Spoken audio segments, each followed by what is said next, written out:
देखो यार, अगर तुम लोग WWE और AEW के फैन हो तो ये वीडियो तुम्हारे लिए होने वाले गए, क्योंकि WWE के हेडक्वार्टर में AEW के शो चलने को लेकर जेफ जैरेट ने काफ़ी बड़ा खुलासा कर दिया है। AEW के फुल गियर को लेकर लेटेस्ट टिकट सेल नंबर सामने आ चुके गए। स्कॉट डोमोरे के WWE पर मूव करने को लेकर बैक स्टेज से काफ़ी बड़ी अपडेट आ रही गए। तो गाइज वहीं डैन हुसैन के कॉन्ट्रैक्ट सिचुएशन को लेकर फाइटफुल की तरफ से काफ़ी बड़ी अपडेट आ चुकी गए। तो गाइज चलिए बिना किसी देरी के शुरू करते हैं इस वीडियो को। और गाइस सबसे पहले बात करेंगे AEW के upcoming pay per view AEW full gear 2024 की। गाइस यहां पर ये बात तुम सभी लोगों को मालूम है, अब से यहां पर मात्र 5 दिनों के अंदर AEW के साल का one of the biggest pay per view full gear होने वाला है, जो यहां पर AEW कंपनी इस साल प्रोडक्शन सेंटर के अंदर करेगी। और वैसे तो इस पेपर व्यू की अर्ली टिकट सेल काफी बढ़िया थी, बट पिछले एक महीने के अंदर इस पेपर व्यू की टिकट सेल की बढ़िया से वाट लगी, क्योंकि पिछले एक महीने के अंदर AEW कंपनी फुल गियर के लिए 1000 टिकट भी नहीं सेल कर पाई। बट अब यहां पर जब पेपर व्यू को मात्र एक हफ्ते से कम बचा है, तो फाइनली यहां पर पेपर व्यू के लोकल मार्केटिंग के बाद अब AEW के फुल गियर के टिकट मूव होना शुरू हो चुके गए। गाइस यहां पर इस हफ्ते AEW के न्यूयॉर्क में काफी सारे लोकल मार्केटिंग के बाद AEW कंपनी ने पिछले 4 दिन के अंदर 1300 से ज्यादा टिकट सेल कर दिए हैं। और अब यहां पर पेपर व्यू के 5 दिन पहले AEW के फुल गियर की ओवरऑल कैपेसिटी AEW कंपनी ने करीबन 8370 के बराबर रखी गए, जहां पर 8370 टिकट में से AEW ने 7502 टिकट सोल्ड आउट कर दिए हैं। बट अब भी यहां पर पेपर व्यू के ऊपर AEW को करीबन 900 टिकट सोल्ड आउट करना बाकी गए, जो कि मेरे हिसाब से आराम से होने वाला है। और देखना दिलचस्प होगा कि अगर यहां पर पेपर व्यू के पहले ये 900 टिकट सोल्ड आउट हो जाते गए, तो क्या यहां पर टोनी खान कैपेसिटी को और रेज करते हैं या नहीं। Well guys, on an average पिछले 4 दिन के अंदर AEW ने पर डे 300 टिकट सेल किए हैं। और इस हिसाब से अगर यहां पर आने वाले 5 दिनों के अंदर AEW per day 300 ticket cell करते गए, तो शो के ऊपर करीबन यहां पर 9000 लोग होने वाले गए।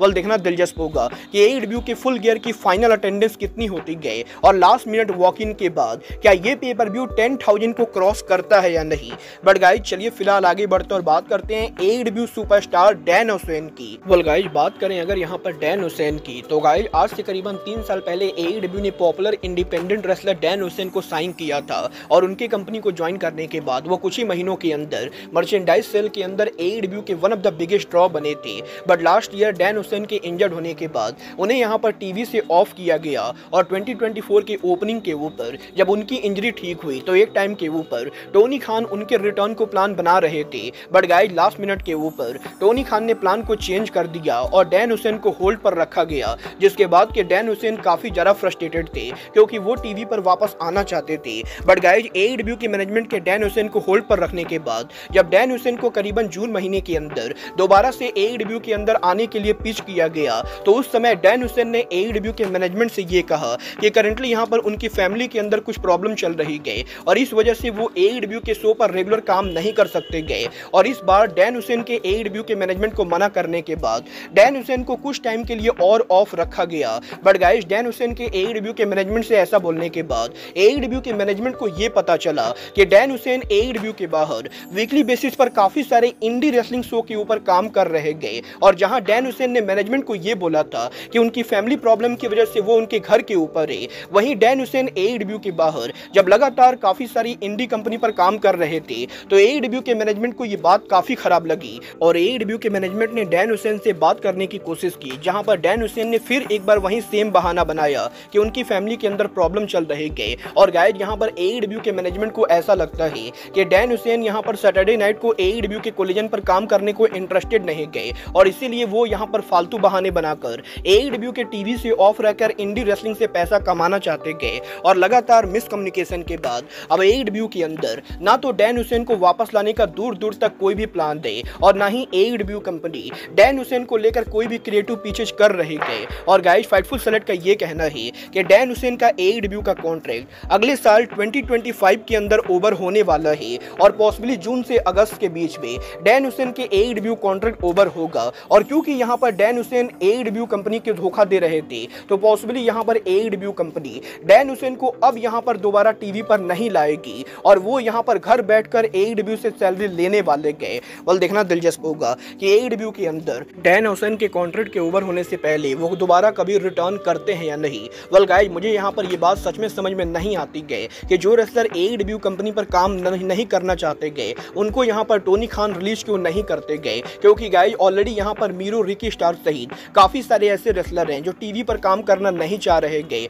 और अगर यहाँ पर ये काम करना नहीं चाहते गए तो टोनी खान को सिंपली इनको फायर करना चाहिए। बट गाइस चलिए फिलहाल आगे बढ़ते और बात करते हैं WWE की फॉर्मर सुपरस्टार इंडी हार्टवेल की। गाइस यहाँ पर ये बात तो हम सभी लोगों को मालूम है, 2 हफ्तों पहले WWE के द्वारा इंडी हार्टवेल को कंपनी से फायर कर दिया गया था, और इंडी हार्टवेल के WWE से फायर होने के बाद अब इस हफ्ते इंडी हार्टवेल को मर्सिडीज मोन के साथ नाइटमेयर फैक्ट्री के अंदर ट्रेनिंग करते हुए देखा गया है। और जैसा कि आप इस पिक्चर के अंदर देख सकते हो, हमें यहाँ पर इस पिक्चर के अंदर AEW के काफी सारे पोस्टर देखने को मिल रहे गए, और यहाँ पर AEW के ट्रेनिंग रिंग के अंदर मर्सिडीज मोन इंडी हार्टवेल के साथ ट्रेनिंग कर रहे गए। और जब से ये पिक्चर सामने आई गए, इस चीज को लेकर तगड़ी रूमर चल रही गए कि पॉसिबली इंडी हार्टवेल के नॉन कम्पीट क्लॉज के ओवर होने के बाद वो ऑल एलीट रेसलिंग को ज्वाइन करेंगी। और मुझे यहाँ पर नहीं लगता है कि इंडी हार्टवेल को AEW पर आना चाहिए, क्योंकि ऑलरेडी AEW के वुमेन डिवीजन के अंदर काफी सारी बड़ी स्टार है, और उनका करंटली AEW को ज्वाइन करना उनके करियर के लिए बेहतर नहीं होगा।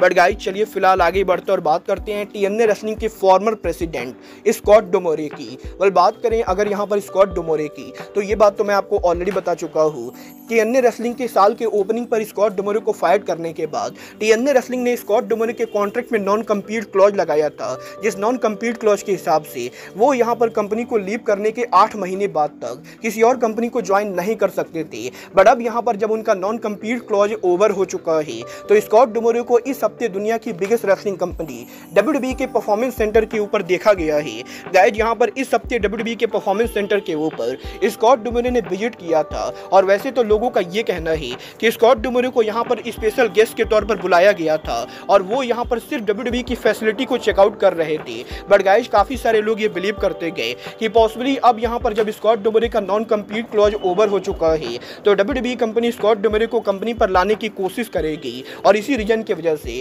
WWE ने स्कॉट डोमोरे को परफॉर्मेंस सेंटर के ऊपर बुलाया था। देखना दिलचस्प होगा कि अगर यहाँ पर स्कॉट डोमोरे WWE कंपनी को इन फ्यूचर ज्वाइन करते गए तो उनकी खुद की wrestling company maple leaf wrestling का क्या होता है। बट गाइस चलिए फिलहाल आगे बढ़ते और बात करते हैं AEW के वाइस प्रेसिडेंट जेफ जैरेट की। गाइस इस हफ्ते जेफ जैरेट के लेटेस्ट इंटरव्यू के ऊपर जेफ जैरेट ने AEW के फाउंडेशन पर WWE के रिएक्शन को लेकर बात की, जहां पर जेफ जैरेट का ये कहना है कि 2019 में जब AEW कंपनी खुली थी, उस समय जेफ जैरेट WWE के लिए काम करते थे, और लिटरली यहां पर AEW कंपनी जब यहां पर उनका पहला शो कर रही थी, तो उस शो को जेफ जैरेट ने पहली बार WWE के हेडक्वार्टर के अंदर देखा था। और जेफ जैरेट का ये कहना है कि जब यहां पर AEW कंपनी ने उनका पहला शो किया था, उस समय यहाँ पर WWE के हेडक्वार्टर के अंदर काफी सारे लोगों के बीच में मीटिंग चल रही थी। बट सडनली यहाँ पर WWE का एक हायर एग्जीक्यूटिव मीटिंग रूम के अंदर आता है, और वो यहाँ पर जेफ जैरेट सहित WWE के कुछ हायर ऑफिशियल्स को WWE के हेडक्वार्टर के लॉन्च रूम के अंदर ले जाता है, और इसके बाद यहाँ पर उस रूम के अंदर